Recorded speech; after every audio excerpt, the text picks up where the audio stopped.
حلال میوزک اور حرام میوزک کے سلسلے میں ہمیں بہت سارے سوال آتے ہیں. اس ایپیسوڈ میں ہم میوزک، میرج، الکوہل اور دوسرے سوالوں کا جواب دیں گے.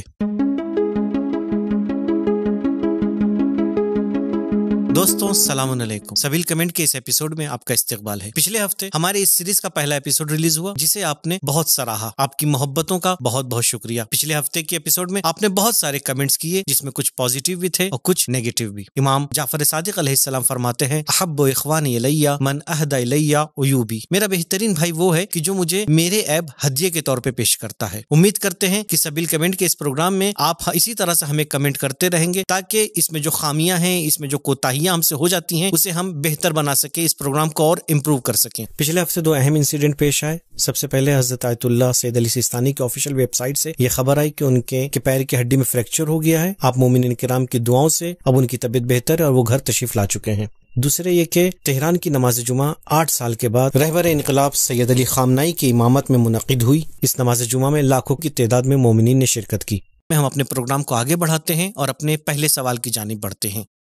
زہرا رضوی سوال کرتی ہیں can we use alcohol perfumes, یعنی پرفیومز میں جو الکوہول استعمال ہوتا ہے کیا ہم ایسے پرفیومز کو استعمال کر سکتے ہیں؟ الکوہل کے سلسلے میں جو سوال کیا گیا ہے، میں عرض کرنا چاہوں گا کہ شریعت مقدس اسلام نے الکوہل کو دو زاویے سے دیکھتے ہوئے قانون بیان کیا ہے. ایک اس کی خود نجاست کے مد نظر اور طہارت کے پیش نظر، اور دوسرے جو ہے اس کے پینے یا کھانے کے حوالے سے. تو الکوہل کے سلسلے میں شریعت نے بتایا ہے کہ الکوہل بذات خود پاک ہے، نجس نہیں ہے. جب بذات خود پاک ہے تو پھر اس کا مطلب ہے کہ اگر الکوہل کسی اسپرے میں یا کسی کہتے ہیں عطر میں یا کسی دوا میں استعمال کیا جائے اور آپ کے بدن میں یا آپ کے کپڑے پر، لباس پہ لگ جائے تو اسے نجس نہیں ہوتا بدن یا کپڑا یا لباس. یعنی ان حالتوں میں، اس حالت میں آپ وہ تمام کام انجام دے سکتے ہیں جو طہارت شرط ہے، کیونکہ بدن نجس نہیں ہوا یا لباس نجس نہیں ہوا. تو یہ ہے اس کی نجاست کے بارے میں کہ علماء کا، فقہاء کا، بالخصوص آیت اللہ سیستانی کا نظریہ یہ ہے. موجودہ تمام مراجع بھی یہی کہتے ہیں کہ الکوہل پاک ہے، نجس نہیں ہے. رہ گیا سوال اس کے کھانے یا اس کے پینے کا، تو علماء کہتے ہیں کسی بھی اعتبار سے اس کا چاہے ایک قطرہ ہی کیوں نہ ہو، کھانا یا اس کا پینا حرام ہے. ہاں ایک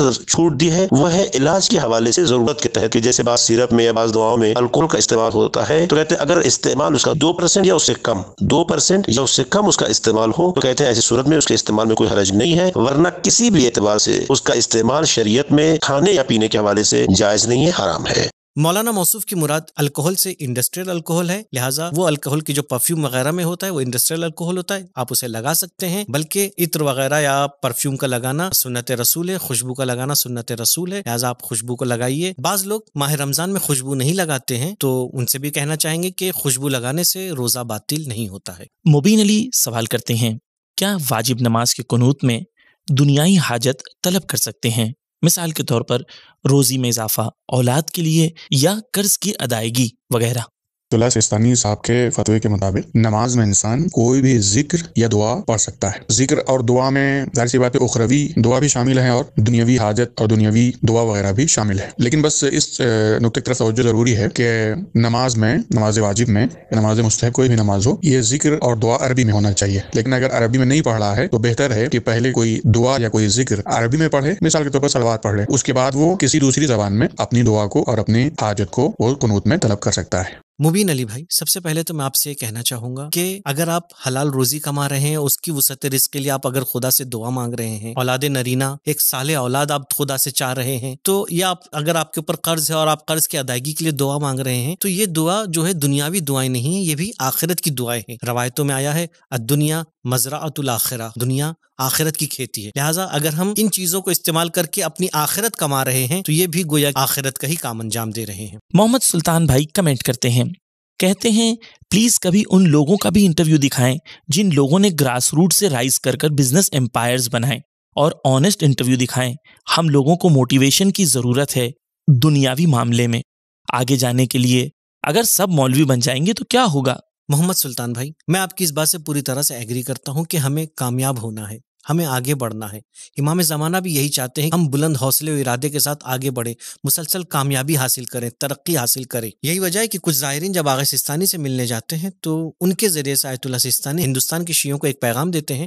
آپ فرماتے ہیں کہ ہندوستان کے شیعوں کو چاہیے کہ وہ تعلیم حاصل کریں، تعلیم کے میدان میں آگے بڑھیں اور قدرت مند بنیں. قدرت مند چاہے تعلیم کے لحاظ سے ہو، چاہے اقتصاد و اکنامکس کے حوالے سے. اس سلسلے میں ہماری کچھ ویڈیوز ہیں جسے ہم آپ کے سامنے پیش کرتے ہیں. کیرلا کے ایک چھوٹے سے گاؤں میں ایک بچہ ہوتا ہے جو چھٹی کلاس میں فیل ہو جاتا ہے.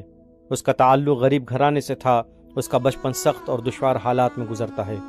اس کے والد قلی تھے جو روز کی مزدوری سے اپنے گھر کا خرچ چلاتے تھے، لیکن فیل ہونے کے باوجود وہ بچہ اپنی لائف کو بدلنے کا ارادہ کرتا ہے اور بلند ہمت اور ارادے کے ساتھ آگے بڑھتا ہے، اور انجینئرنگ کے انٹرنس ایگزام میں اسٹیٹ لیول پر 63rd رینک حاصل کر کے اپنی انجینئرنگ کمپلیٹ کرتا ہے اور IIM سے اپنا MBA مکمل کرتا ہے۔ وہی بچہ اپنی محنت و لگن سے ID Fresh کے نام سے ایک کمپنی کھولتا ہے، آج جس کمپنی کی قیمت 600 کروڑ روپے ہے۔ ان ویڈیوز کا لنک ڈسکرپشن میں ہے، امید کرتے ہیں کہ آپ ڈسکرپشن میں جا کے ان کی لنک کو ضرور کلک کریں گے اور خود بھی دیکھیں گے اور اپنے دوستوں کے ساتھ بھی شیئر کریں گے۔ آصف علی بھائی سوال کرتے ہیں، اگر انسان غسل جنابت میں ہو تو کیا اس دوران وہ کھانا کھا سکتا ہے یا کھانا بنا سکتا ہے؟ حالت جنابت میں جو چیزیں مکروہ ہیں اس میں سے ایک کھانا پینا بھی ہے، مگر یہ کہ کھا سکتے ہیں، مکروہ ہے، اور اگر وضو کر لے تو اس صورت میں یہ کراہت بھی ہٹ جاتی ہے اور کھانے پینے میں کوئی حرج نہیں ہے، اور کھانا وغیرہ بنانے کے لیے بھی کوئی مشکل کوئی ایراد نہیں ہے، اس میں انسان حالت جنابت میں کھانا وغیرہ بھی بنا سکتا ہے۔ سجاد رضا کمنٹ کرتے ہیں، سبیل میڈیا آپ کون سا میوزک استعمال کرتے ہیں اپنے ویڈیوز میں؟ کیا یہ حلال ہے؟ With all due respects, music حلال بھی ہو سکتی ہے اور حرام بھی ہو سکتی ہے۔ آپ نے مختار نامہ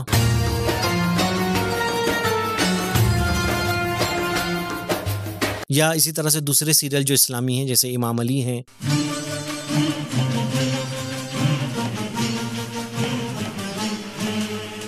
جیسے اصحاب کہف، مریم مقدس، ان سب میں آپ دیکھیں کہ میوزک کا استعمال ہوا ہے۔ حلال اور حرام میوزک کے کرائٹیریا کو سمجھنے کے لیے ہم نے الگ سے ایک ویڈیو بنایا ہے، ڈسکرپشن میں اس کی لنک موجود ہے، آپ اس پہ کلک کریں اور اسے ضرور دیکھیں۔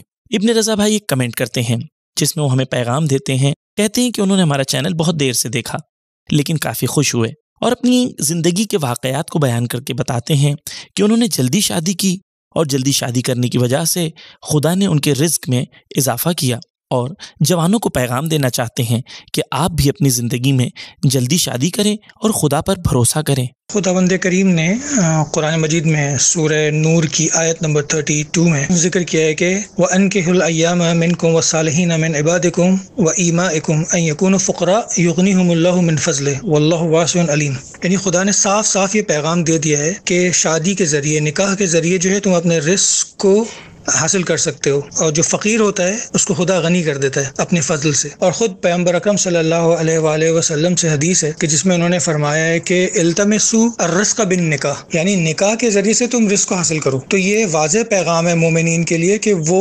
خوفزدہ نہ ہو شادی کے سلسلے میں، لیکن فرق صرف اتنا ہے کہ ہم جو لگژریس لائف کا تصور کرتے ہیں شادی کے بعد اور آرام اور آسائش اور تمام چیزوں کے ساتھ، یہ کانسیپٹ ہمارا کلیئر ہونا چاہیے کہ اسلام نے سمپل لائف کی دعوت دی ہے، سمپلسٹی کی دعوت دی ہے۔ ابن رضا بھائی، سب سے پہلے تو آپ کو بہت بہت مبارکباد دوں گا کہ آپ نے ایک صحیح وقت پہ صحیح فیصلہ کیا، اور آج آپ جس کی برکتوں کو اپنی زندگی میں محسوس کر رہے ہوں گے، اور ساتھ ہی ساتھ جو آپ نے اپنا ایکسپیرینس ہمارے ساتھ شیئر کیا، تو اس سے بھی دوسرے لوگوں کو بہت فائدہ ہوگا۔ ممکن ہے کوئی برادر، کوئی جوان آپ کے اس کمنٹ کو پڑھ کے وہ بھی ہمت کرے اور ایک صحیح فیصلہ لے سکے۔ اسپاؤس سلیکشن کے سلسلے میں ہماری پوری ایک سیریز ہے۔ ایک شادی شدہ زندگی کو کامیاب بنانے کے لیے ضروری ہے کہ ہم اچھے ہمسر کا انتخاب کریں۔ اس سلسلے میں آپ ہماری اس سیریز کو دیکھیے، آپ کے لیے بہت مفید اور مددگار ثابت ہوگی۔ اس سیریز کو دیکھنے کے لیے کارڈ پہ آپ کلک کر سکتے ہیں اور پلے لسٹ کو دیکھ سکتے ہیں۔ سید احتشام امام کہتے ہیں، Our leaders have surely shown us path of leading a life full of peace and happiness. Thank you to my leaders. Love you آیت اللہ خامنائی and آیت اللہ سیستانی۔ واقعاً خدا کی ایک بہت بڑی نعمت ہے یہ۔ ہم خدا کا جتنا شکر ادا کریں اتنا کم ہے کہ اس نے ہمیں ان جیسے قائد اور رہبر عطا کیے ہیں۔ آپ تاریخ کو دیکھ لیں، 1100-1150 سال ہو گیا، لیکن ہر مذہب میں ان کے علماء پہ انگلی اٹھائی جاتی ہے، ان کے دامن کو داغدار پایا گیا ہے، لیکن ہمارا ایک مذہب ایسا ہے کہ جہاں 1150 سال گزرنے کے باوجود بھی آج ہمارے مذہب کے قائد اور جو مراجع ہیں ان کا دامن پوری طرح سے پاک و صاف ہے۔ دشمن اس بات کو بخوبی جانتا ہے کہ جب تک یہ لوگ اپنے مراجعوں سے وابستہ رہیں گے ہم ان کو نقصان نہیں پہنچا سکتے ہیں، لہٰذا آج دشمن کی پوری کوشش یہی ہے کہ ہمارے جوانوں کو ان مراجعوں سے دور کر دیا جائے۔ محمد فیض البھائی سوال کرتے ہیں کہ ہم اپنے اندر ڈیسیجن میکنگ کے پاور کو کیسے بڑھا سکتے ہیں، اور اسلامی طریقہ کار کیا ہے جس کے ذریعے سے ہم صحیح فیصلے لے سکیں، جس کی وجہ سے ہماری دنیا اور آخرت دونوں آباد ہو سکیں۔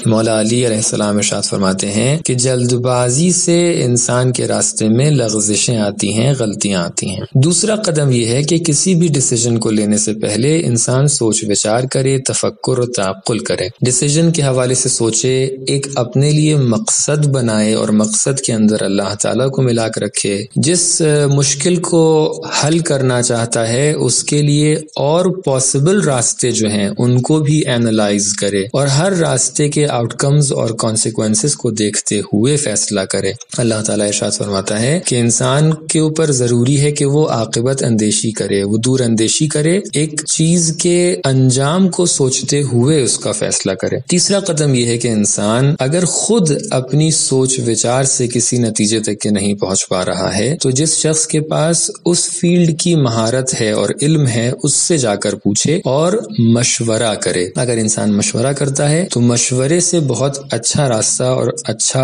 نتیجہ نکل کے اس کے سامنے آ سکتا ہے۔ پیغمبر اکرم صلی اللہ علیہ وآلہ وسلم کو مشورے کی ضرورت نہیں تھی، لیکن مشورے کی اہمیت کو بتانے کے لیے اللہ تعالیٰ نے ارشاد فرمایا کہ وَشَاوِرْهُمْ فِي الْأَمْرِ، اے پیغمبر آپ اپنے اصحاب سے مشاورہ کیجئے اور ان سے مشورت کیجئے۔ اور چوتھا قدم یہ ہے کہ انسان فیصلہ جب کر رہا ہے فَإِذَا عَزَمْتَ فَتَوَكَّلْ عَلَى اللَّهِ، جب تم فیصلہ کر لو تو اللہ تعالیٰ کے اوپر توکل کرو۔ جب انسان فیصلہ کر لے تو پھر بھی پاسبل ہے کہ اس سے کوئی غلطی ہو گئی ہو، تو لہٰذا ایسی ذات پر ریلائی کرے کہ جس سے کوئی غلطی نہیں ہوتی ہے، اور وہ ذات اللہ تعالیٰ کی ذات ہے، لہٰذا اللہ تعالیٰ کی ذات پر توکل کر کے فیصلہ کرے۔ مولانا نے بہت ہی کم وقت میں کافی اور شافی جواب بتا دیا۔ ان کے جواب میں 4 اہم پوائنٹ تھے کہ جس کو میں خلاصے کے طور پر بیان کرتا ہوں۔ سب سے پہلے انسان جلد بازی میں فیصلہ نہ کرے، دوسرا ہے کہ اس کام کے سلسلے میں غور و فکر کرے، تعقل سے کام لے، اس کی عاقبت کے بارے میں سوچے، دور اندیشی سے کام لے، تیسرا یہ کہ اس فیلڈ کے ماہرین اور ایکسپرٹ سے مشورہ کرے، اور چوتھے یہ